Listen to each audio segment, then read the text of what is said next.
my name is Sarah. And my name is Kim. We're basically going to just chat, and we hope that you find it entertaining and slightly educational. Yeah. You might not. You might hate us. I might just edit that bit out. But hopefully you'll be able to take at least one positive perspective about how to handle nerves before audition. We should have done that before this video. What? Like the nerves thing. I'm really aware that I might have surprised you. I think I do. I do! No, you don't, I promise. I did. You don't? You're okay, fine. I wouldn't make you. So yeah, so we're going to, as Sarah was saying, talk about nerves before an audition, or before like just a performance. Yeah. Because they suck. Yeah, and In a big way. I don't know about you, Kim, but for me, I've found in the past, especially, it is getting better, but I've found in the past that nerves can really affect the way I perform, and it would just be cool to talk it out and see if we can hopefully give you guys some tips on how you can overcome that. And maybe we can discover something too. I've always been one of those people, till very recently, but even now still, one of those people that nerves really affects. All the time. Yeah, life. Even now. Thinking about the future, you get those shakes. Yeah. You lose all control in your voice. Excess adrenaline. Exactly. Too much adrenaline. Yeah. And it can be for that you're not super nervous, you're just actually really excited. Yeah. Apprehensive, and because your body just doesn't know what to do, it just starts doing this. Everywhere. Yeah. And then everything that you practice kind of just goes to and your voice is doing this. Which makes everything even worse. Yeah. And you're like, I don't know what's happening.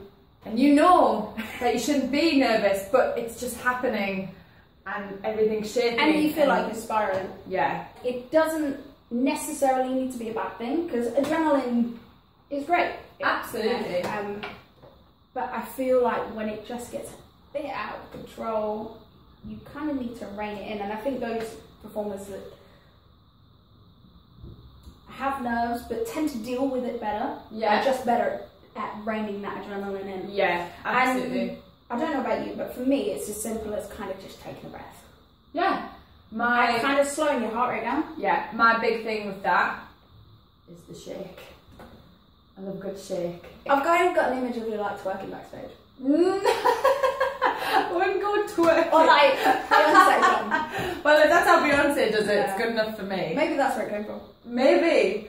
I just feel like a good just shake just to get all that excess energy out of the system. If you just have a 5-minute shake, I just feel like all of a sudden all your limbs, like you feel the blood flowing back. There's something really settling about it. Yeah. And it's so simple as well. Like some people have a routine. There will be certain people that will have a particular song that they put on and they just dance like a crazy person too. Yeah. Backstage. And you'll get those bands that will just have a jam backstage. Yes. And that will be their way of dealing with it and kind of getting out, because they've already kind of performed a little bit. Yeah. Why should you feel any more nervous just because you're in the next room? Like if you've been singing in your bathroom, do you feel nervous when you go and sing in your living room? The answer is no. And obviously the situation's different, but in essence it's kind of the same thing. Like I think part of us needs to remember that it's just a different room.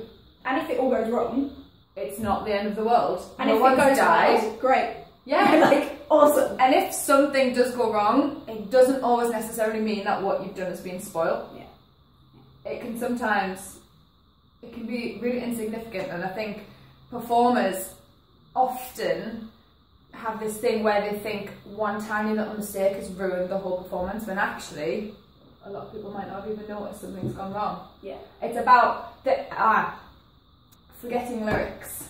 A lot of people get so nervous about forgetting lyrics. Do you know what no one ever notices? No. As long as you keep singing, no matter what it is. I've literally made up so many words. Oh. Like, and had no idea what I was singing about. And I'll be in a band that have done this song, what, 300 times? Yeah. And you'll get to the end and you'll be like, I really don't know what happened. Like the second verse just disappeared out of my brain and I made it up, and they'll go, did you? Did you? And that can happen in an audition, because what you also remember, and like, not just gigs, like, it's not always true that they will know every single word. And if there's one word that you sing a different one, it's not the worst thing that can happen. Like, they care more that you got to the end. Exactly. That you broke down and stopped in the middle. 100% true. There's nothing worse than pausing and freaking out on the spot when you make a mistake. It's so much better to just carry on, strong and wrong. People's faces give it away so much that if you do this, rabbit in the headlights, deer in the headlights, whichever one you opt for. Yeah. If you do that, they know you made a mistake. If you just kind of style it out and just go with it, it's far more professional as well, I think. You know, and it is so true. So many people actually just don't notice if you just carry on. Something I used to do, if I ever forget lyrics, I'll sometimes sing my own lyrics in the melody of whatever I'm singing. And because I know them and I can fit them around any melody, because those words are like muscle memory to me because I've written them, then I quite often use that to help me get through. Also, another thing is sing the other verse again. Oh yeah. Like, no one ever notices when you do that either. Like, no one. No one. No one. Also, to be fair, Michael Jackson, like, in half of his songs, he sings the same verse again anyway. Anyway. Like, so true. He'll do like verse 1, verse 2, and then he'll go back to verse 1 anyway. So it doesn't matter. Like, no one cares. Yeah. No one notices. And let's be honest, if whenever you do a gig or a show or whatever, don't, like, I love it, because people at the beginning of each verse will go, like, they'll just kind of, like, they kind of know the tune, and you can think that, oh my god, like, it's a tune, everybody knows it, everybody knows all of these words. But in actual fact, when you start singing, you realise they only actually sing the last 3 words of like each line. Each line. Because they just kind of mumble the beginning because they don't really know it. So true. We've got the take a deep breath, rein in those, all that, have a bit of shake. Find a ritual. Rein in that adrenaline. Yeah. Find something that works for you. Basically, there is no like clean cut. Like, some people like to meditate, some people like to dance. Some people there's something for you. You just need to find out what it is. So don't feel any pressure that like what you do should be right for me, because it might not be. Of course not. There's another thing that people do, which is alter egos. Yeah. And I think we should talk about that. Yeah. Because there's good ones, there's bad ones, and then there's just ugly ones. So good ones, the alter egos of kind of stepping into that place of, I can do this. It's being you on your most confident day, I think. Every time you've ever done something where you've gone, hell yeah, I rock that, it's getting back to being that person. I feel like it's kind of like, you know when we were talking about stepping into another room? Yes. And it doesn't necessarily have to be different. Yeah. It's that kind of thing, you could make it different. Yeah. So you could step into that room as a slightly different person. Yeah. Like, for me, I've been painfully shy for a really long time, and talking to new people, always struggled with. And as far as performing goes, it was so hard at first to kind of be just myself. Yeah. And that's not anything new, and that's not anything strange and wonderful. It's just, that's sometimes how it can be. So I kind of just, once I'd get on stage, that would be it. I was just a confident me. Yeah. So no one could see that I was actually just really shy. Yeah. Kind of a little bit insecure, but I was just like, I'll just pretend that I'm great. And it's kind of that fake it till you make it. Exactly, yeah. And eventually you find yourself kind of feeling confident, and you don't feel, to be honest, such a buck doing that stuff. Excellent choice of words. Like, you're walking around stage and you're like... Absolutely. And like hand stuff as well. Yeah. Like, knowing what to do with your hands, and at first you can just be like, it's not... To kind of sing with your hands might not be you. Yeah. It's not me, I think. But at first, when you start doing it, you kind of feel like you're Mariah Carey in it a bit. And it's all got a bit too big. And and that you feel like you're just being a little bit melodramatic. Yeah. But eventually, it kind of works its way into what you do. Yeah. And I find kind of actually the movement really helpful. Yeah. With nerves. Because if you stand on stage super tight, gripping the mic stand, it makes you feel nervous. Yeah, I agree. Yeah. And that power that, you know, people talk about like mind over matter. Yes. Sometimes I feel it works the other way around. So like your body over your brain. Like if you can just stand there and be a bit more relaxed, eventually your brain will just be like, I got this. Yeah. It's fine. It's kind of a distraction from the nerves. If you're not thinking about it, but if you are, for example, say walking from one side of the stage to the other, that's something else for you to think about other than the lyrics or how nervous you are or how many people are watching. You know, it's kind of it's something for you to put that nervous energy into performing as a bit of an escape, I think. Basically, it just has loads of different uses. Yeah. So like it can make you relax because all of a sudden you're not this super tense person and your brain suddenly goes, okay, this isn't that scary. I don't actually, like, no one's going to die. It's not the end of the world. Yeah. It's all that evolution thing.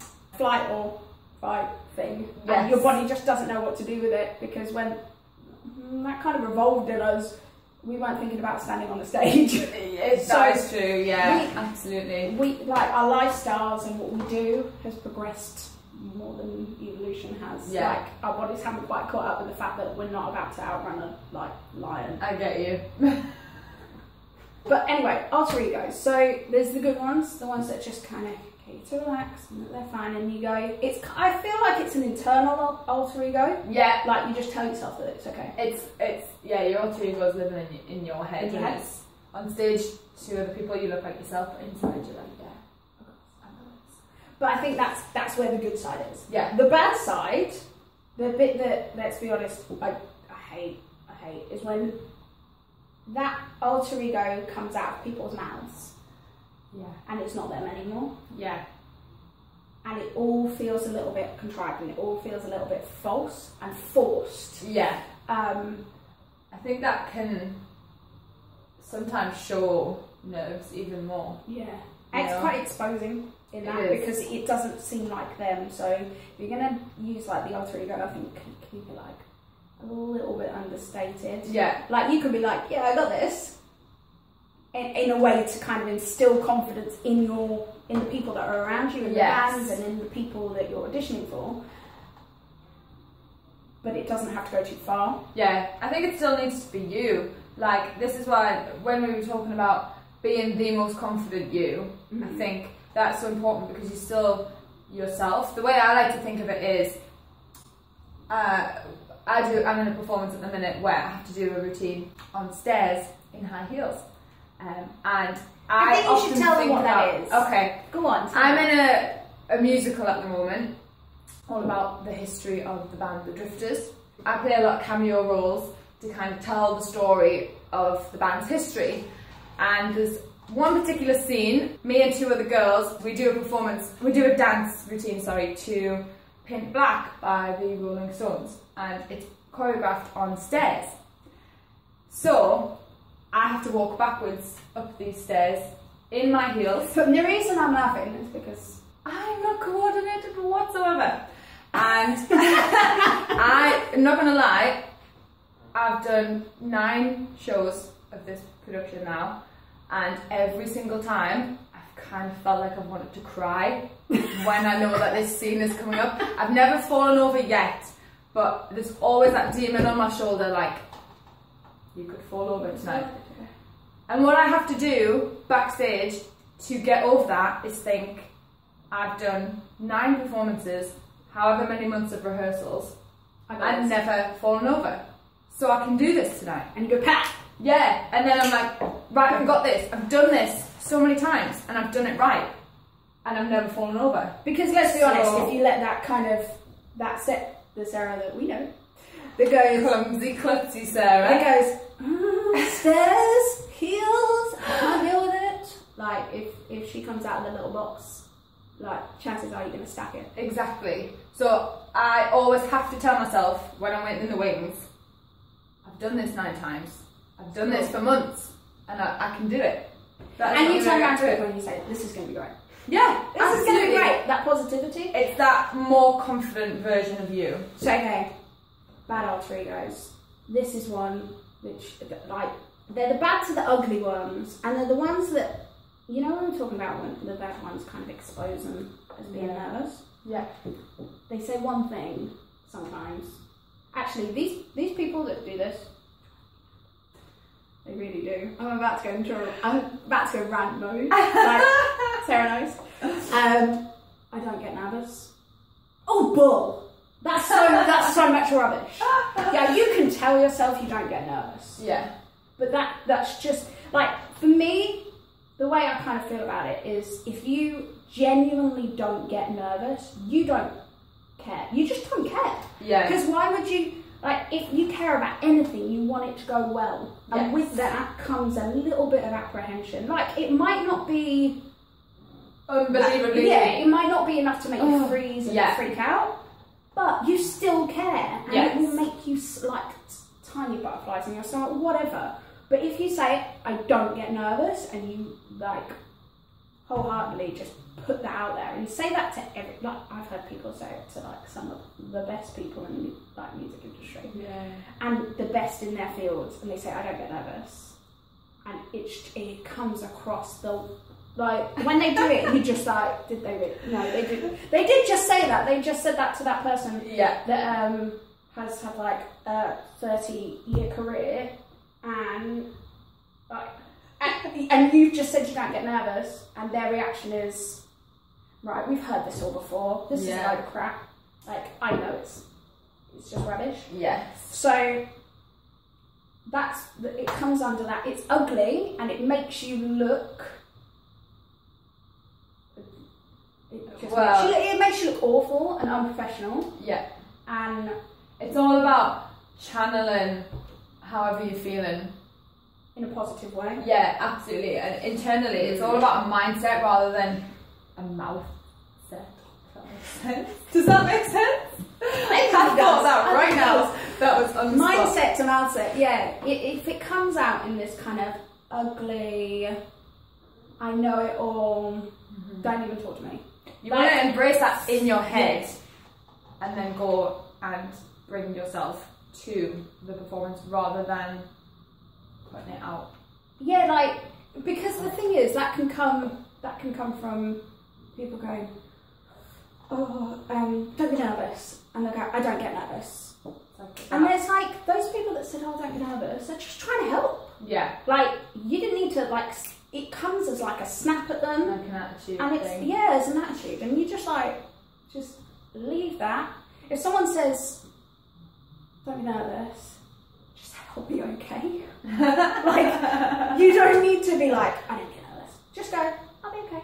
Yeah. This will be good. That definitely helps in an audition as well, when, you know, you're speaking to people that ultimately are going to potentially give you a job here. And they've been where you've been. Yeah. And they know, and they've spoken to enough people to know that what you just said. What you're going through, yeah. And if you just, positivity all the way. We're going to leave that there, because otherwise I could go on for days. And she will. Carrying that thread on a little bit. Speaking about how to present yourself in an audition, or when you're working with someone, Richard and Julie. They are. Yeah, I know where she's going. This is good. Nice little lead-in. It's nice. Okay, Richard Houghton and Julie Gossage are doing a masterclass at Whack Arts in London. Yeah. On the November the 13th. There you go, November the 13th. So they're going to basically talk about how you pick the right material, making cuts where you need to, coming across as yourself, like all the great stuff that you'd really want to know.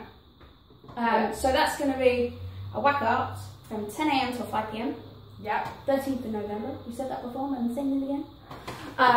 If you want to know more, go to ultimateartist.co.uk/events. I'm going to put the links and everything in the thing underneath this video. Yeah.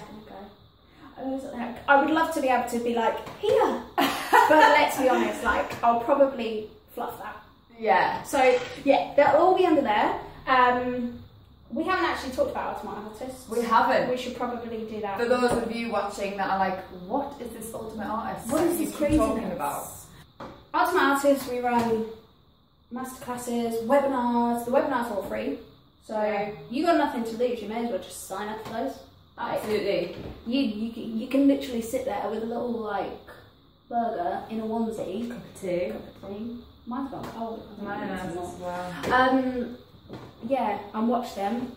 So you don't even have to leave the house. So you may as well just go and click and sign up to them because you got nothing to lose. Even if you only take like one sentence from it and you're like, boom.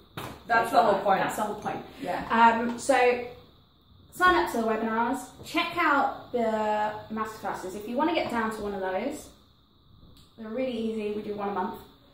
And then there's the artist development program in the summer. I feel like we need to end this. We need to give it a good ending. Right. Check out Ultimate Artist website. Everything's on there. And you will be hearing more from us as well in the future with some more hopefully helpful little tips and pressure. Hopefully some really useful little tips that can sort of get you psyched up for going to these masterclasses. If there's anything if there's anything that you want us to talk about, get in touch. Seriously. Just literally comment. Yeah. We kind of go off on a tangent sometimes. Yeah. I feel like sometimes we need to come back. So if we miss anything in a video, literally got to comment that. So you were going to talk about this, but then you forgot. Yeah. And also, we don't have a name for this yet. So if you have any suggestions that aren't just two nutters in a cuppa. Boom!